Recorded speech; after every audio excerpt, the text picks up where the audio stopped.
So here's the thing. I fully admit that this video is coming realistically over a year too late, so clearly I'm not a very good Persona player if I can't keep track of my time. But yeah, I did start playing Persona 5 Royal just a few days ago actually, and I'm already 25 hours in. So that's mic drop right there. But I know that everything that's been said about this game has already been said. We don't need to beat a dead horse here. It's a really good game. What I want to examine is how and why it's a good game to play during quarantine. And I know you guys are thinking, I already got my jab, whatever, it's quarantine's over, it's coming up. And I guess what I'll say to that is, no, it's not.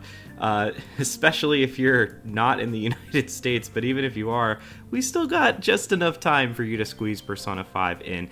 And I mean, what I want to say is, this game is a fulfilling way to emulate your social life where your social life is currently non-existent. At least for me, I don't see your friends nearly as much anymore. This does a decent job masking it. And yeah, I want to talk about that and why it's not really necessarily just for people who are weebs. But let's get started. So to address the weeb situation, a lot of times anime-esque games, JRPGs, have a real rough, kind of cringy dialogue situation. This was honestly the reason that I had to stop playing Dragon Quest XI. I just could not stand the dialogue.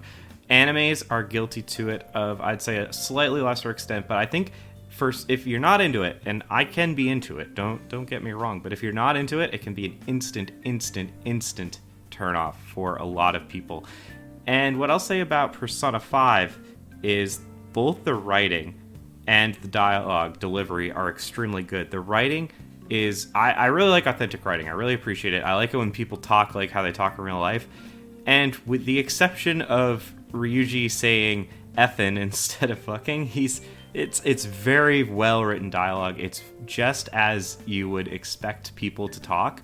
And the delivery on the dialogue is extremely good. It is some of the best voice acting I've ever heard in a video game, if we're going to be entirely honest. It's delivered pretty well, and it's written extremely well and extremely authentically, and you engage with these people almost like you have a social life with them. You almost feel like you are actually their friends when you're playing this game. You're hitting them up on the cell phone all the time, you're reading group chats from them, you're hanging out with them, and yeah, it's by no means a replacement for hanging out with your friends, but it does kind of soothe the the lack of interaction that we've had as of late. And you're free to roam Tokyo, which you are currently not able to do, at least as well as roaming a fully occupied, robust urban area. That's just not a thing at the moment. So it really does help to fill two niches living in the city myself. I think the only other thing that I would say in terms of why you should maybe check out Persona 5 during a pandemic is, well, this game is 100 hours long, apparently. I'm only 25 hours in, but I can tell you I've only beaten 2 out of what I believe are 8 palaces. So yeah, I'd say that number is pretty accurate, and I like to play games relatively briskly.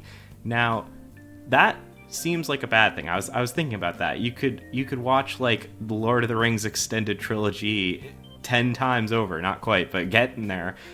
And that is kind of crazy. You could watch 50 movies, or you could play 10 other really good games. And I guess my argument to that is, well, you've already been in quarantine for over a year. You've already watched your Tiger Kings and your Queen's Gambits and all that crap. So you probably are actually looking for a meaty bit of content to fill out these last months.